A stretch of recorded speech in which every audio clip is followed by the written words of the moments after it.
Laurie, how are the nerves? Nerves are very good. I feel very confident. Boys are trained really well. We've got one more session to get through, and we'll see how we go. What makes you so confident, Laurie? I think the way that the boys have come together.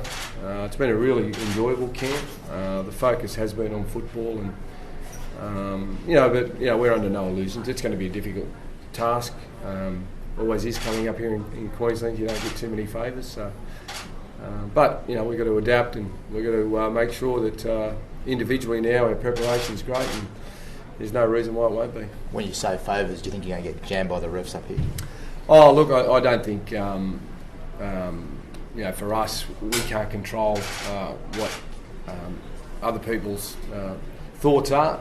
We know that when we play here at Suncorp Stadium, we need to be at our best in terms of our discipline, and we have to really work hard for one another. So, external influences are out of our control. We just control what we can, and that's our own performance. Laurie, what have you learned from last year at Suncorp Stadium?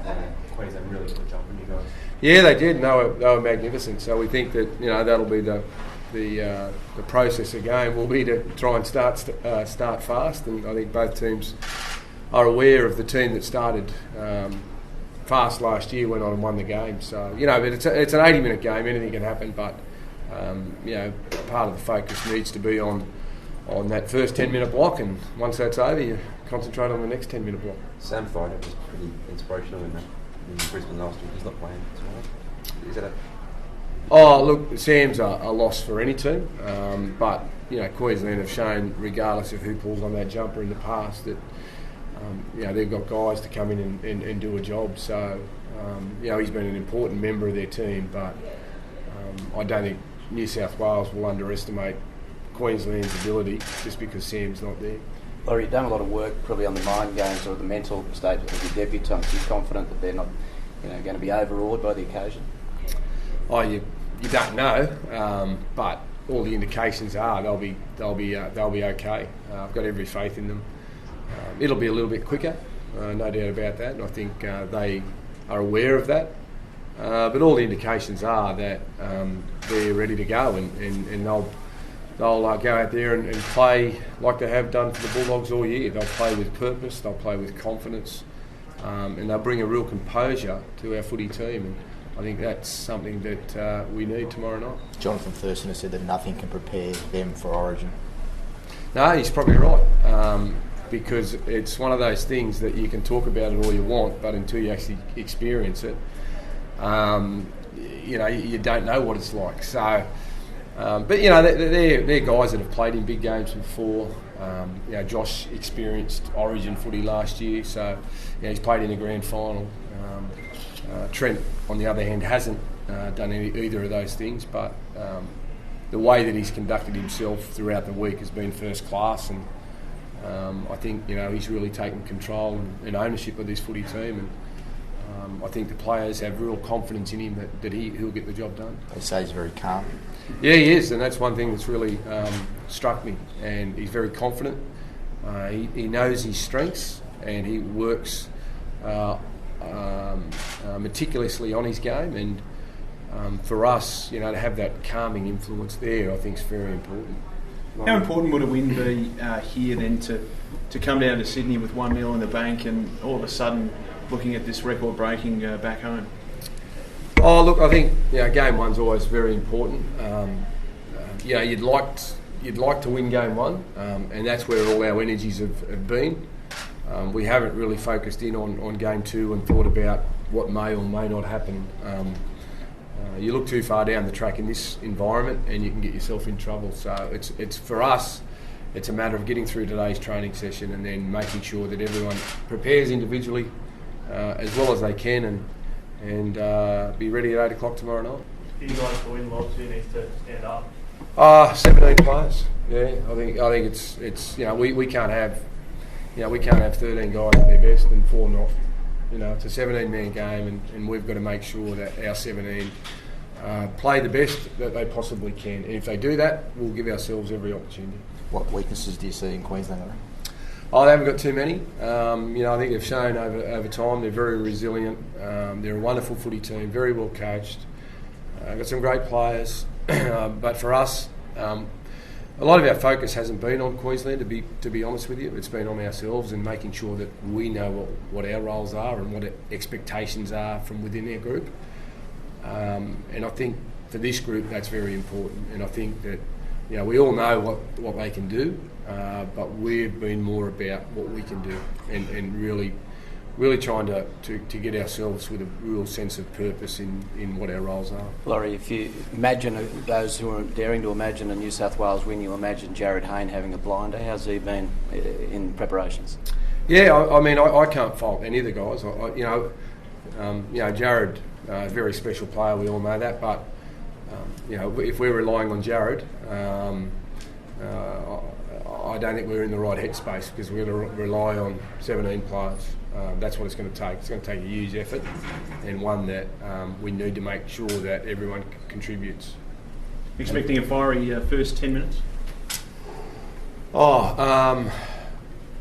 I think any Origin game's played with plenty of purpose and plenty of passion. So, but I think the players are well aware of the rules now in terms of fighting and what their responsibilities are. So, look, I think there'll be plenty of aggression and plenty of people out there, working extremely hard. But I don't think there'll be too many things outside the laws. How are you better placed coming into this game compared to your first one last year? Yeah. Oh, look, I think you learn a lot from your first year in charge and. Again, there's no magic formula. You just got to do what you think's right, and continually for us, we need to keep building and keep working and keep wanting to be a part of this team for the future and making it as good as what we possibly can. So, I'm sort of happy with where we're at. I'm happy with everyone's contribution so far, and we'll see what happens tomorrow. It's been a smooth preparation for your rookies, but do you say to them, are they prepared to know that they're going to get hit by a bus tomorrow night? Yeah. I mean, it's State of Origin, so I think any kid watching State of Origin that's wanted to play it from a young age, which these couple of lads have, they know what Origin's about. They know the intensity and they know the hits are harder, and I'm sure they've been preparing for this all their life. You get one opportunity at it, you got to make the most of it. Laurie, what about the keys to limiting English? Great Origin record. What do you inside defence have to do? Oh, we've just got to work really hard. I think that they've got so many great players that you can't identify one in particular, but you have to collectively as a group work extremely hard. And that's what we need to do. If we drop off at any stage, we'll get found out. But it's all been spoken about, but it's about your actions and what you're prepared to bring. So we'll see what happens. Any late team changes, was? No, mate. No, all sweet. Any message to the New South Wales fans? Oh, look, all I can say is that we've prepared very well. We can go out there. And we'll give it a red-hot crack. Well, as you said, your camp been really relaxing Coffs Harbour. The Maroons last night were at Dreamworld. Has Origin changed? I think given the build-up to State of Origin and the media, the focus, the attention that it has on the players can be draining. And one thing you don't want to happen is the players to have played their game before it's actually on. So I think there's a real awareness now to try and have a gradual build-up and have a focus closer to the game rather than 7 days before the game, because you notice the energy sapped from players, and then again that's something that I learnt from last year, and I should have known better because I knew that as a player, but it's one thing I've been conscious of this year. Paul Gallen's taken a fair bit of the heat and build-up. Do you think he's done it on purpose? I think we all know it was said tongue-in-cheek, and I think Gal knows the Queenslanders quite well, and I think they're even having a laugh about it. But I think it's just all part of Origin rivalry and the fun and games that go on. Gal's big enough to handle himself, and I don't think there'll be any extra attention from the players. I think he always comes under attention from the opposition players. It's not as though the crowd can jump over the fence and rip into him. So, so I think that he's in good hands, and he's having a laugh about it. So you like that about him, Laurie? The fact that you want to say something old school. Oh look, I think it's just part of the build-up. I think that everyone that knows Gal, he's his own man. He'll say what he thinks, and that's what you love about him. He doesn't hold back, and you get the honest answer.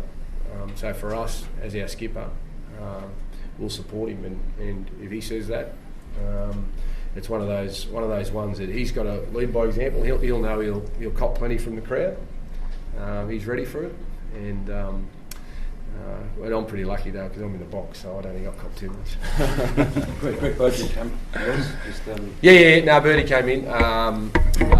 He's just been a big part of the team over the last couple of years. He's on the Gold Coast, so it was just important for him to come up here and be a part of it. The boys enjoy his company, so he'll be a good influence around the camp over the next couple of days.